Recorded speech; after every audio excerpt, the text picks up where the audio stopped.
बिस्मिल्लाहिर्रहमानिर्रहीम। अस्सलाम वालेकुम दोस्तों, उम्मीद करता हूँ आप बिल्कुल ठीक ठाक होंगे। दोस्तों, जैसे कि आप जानते हैं कि आज सुप्रीम कमेटी का इजलास हो रहा है। आज है 15 अक्टूबर सन 2020 और दिन है जुमेरात का। इससे पहले मैं एक फ़ैसला आपके साथ शेयर कर चुका हूँ कि जिन अफराद जो भी दोस्त इस वक्त ओमान से बाहर हैं, उनके अगर वीज़े ख़त्म हो चुके हैं तो वो ओमान में एंट्री नहीं कर सकते।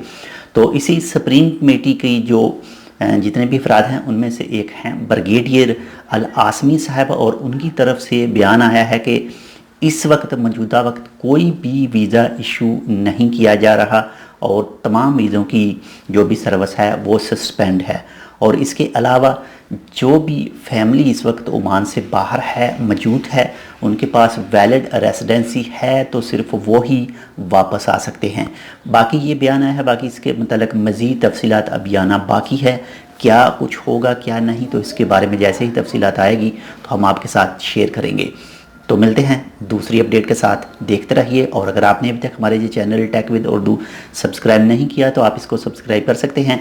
बहुत जल्द मैं आपके साथ फुल जितने भी फ़ैसले हैं उस सब की एक लिस्ट बनाकर शेयर कर रहा हूँ। तो मिलते हैं दूसरी अपडेट के साथ, तब तक के लिए अल्लाह हाफिज़।